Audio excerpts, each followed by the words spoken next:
Why did the Wrights build a giant kite? First, the Wright brothers built a giant kite shaped like a glider. They wanted to find a way to steer it. No one had yet solved this problem with flying machines. Wilbur studied how birds fly. Birds raise one wing and lower the other to make a turn. Could the Wrights steer the kite by twisting its wing?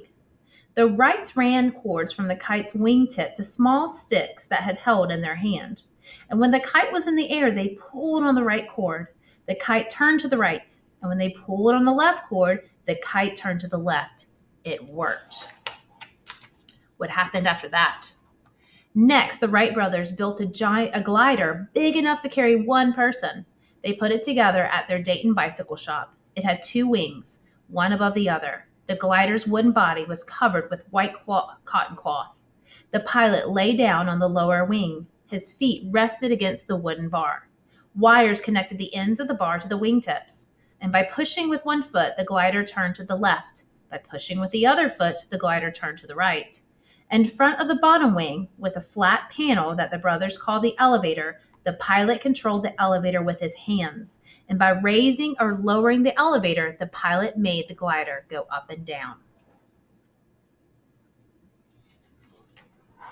How does a glider fly? A glider flies when the air around the wings pushes up harder than the air, when the air under the wings pushes up harder than the air above pushes down.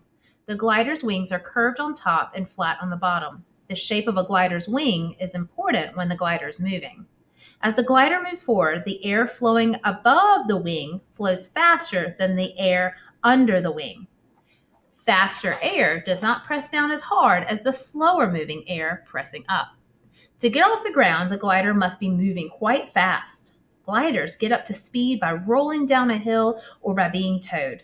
At the right speed, the stronger air pressure beneath the wing lifts the glider and holds it up in the air.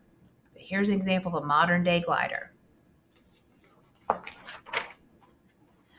So try it out. Here's just an example of experiment number 1 to see how air pressure can hold things up. So it's saying you can push the straw into the water and water goes up the straw.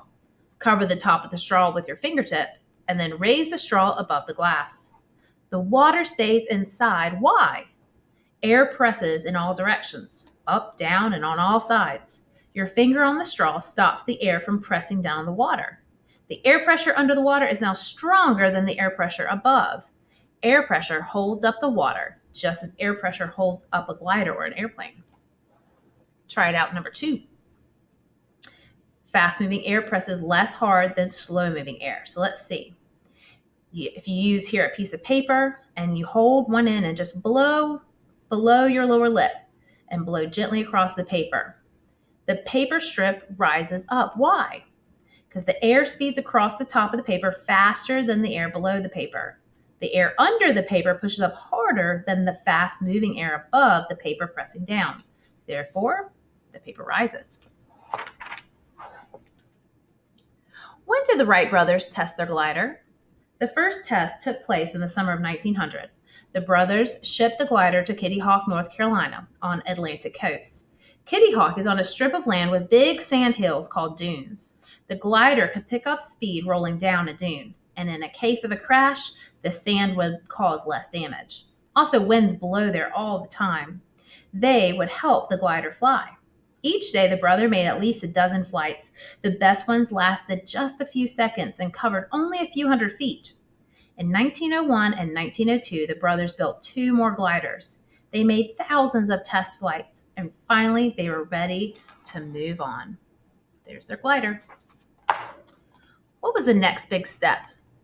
Wilbur and Orville began to build an airplane powered by a gasoline engine. The new plane looked like a glider, but it had an engine. The engine was connected to 2 propellers with extra long bicycle chains.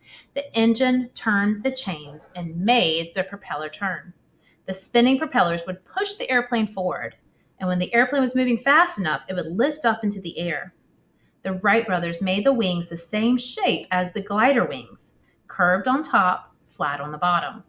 The stronger air pressure under the wings would raise the airplane to keep it in the air. Propellers are built like the wings of a glider or airplane. The front of the propeller is curved like the top of a wing. The backside is flat, and as the propeller spins, the slow-moving air behind the propeller pushes hard. The fast-moving air in the front pushes less hard. The stronger push sends the airplane forward. When was the brothers' first planned flight? On December 14, 1903, Wilbur and Orville were ready to fly. They put down a 60-foot wooden track on the sand. On top, the men placed a small cart with wings. Gently, they set the airplane on the cart. The plane, which they had named the Flyer, would take off from the track. The brothers tossed a coin to see who would fly first. Wilbur won. He climbed in and lay face down in the middle of the lower wing. The spinning propellers pulled the plane along the track. It was a great moment, but the plane did not lift up. Instead, it slammed right into the sand. Wilbur was not hurt. The plane was hardly damaged. Wilbur had tried to make the plane rise too quickly, they thought. Their next job was to fix the plane. What happened on December 17, 1903? The Wright brothers tried again. The morning was very cold and windy. Neither man was dressed for the weather. Each wore his usual outfit: suit, white shirt, tie, cap. At 10:35 a.m., 5 friends helped Orville and Wilbur get the plane ready to fly. Now it was Orville's turn. He lay down and started the engine. It coughed and sputtered loudly. The propellers spun around faster and faster. Orville let go of the wire holding the plane. It started to roll forward.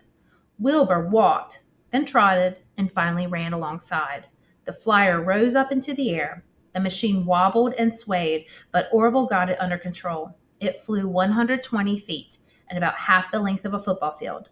The flight lasted only 12 seconds, but it was the first time a human had ever flown an airplane.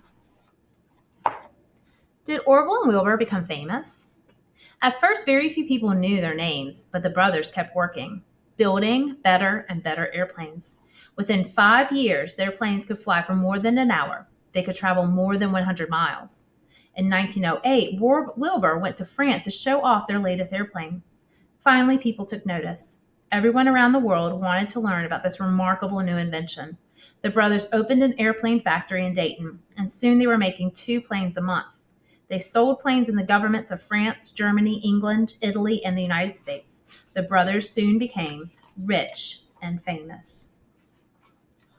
What did the future hold? Wilbur died first on May 30th, 1912 in Dayton. More than 25,000 people came to his funeral. In 1955, he was elected to the Hall of Fame for Great Americans. Orville, on the other hand, continued working for the next 30 years. Without Wilbur, though, Orville accomplished only half as much. His most notable invention was a seaplane that could take off and land on water. After he worked on his inventions, an improved bread toaster, a water pump, and a washing machine, Orville Wright died on January 30th, 1948.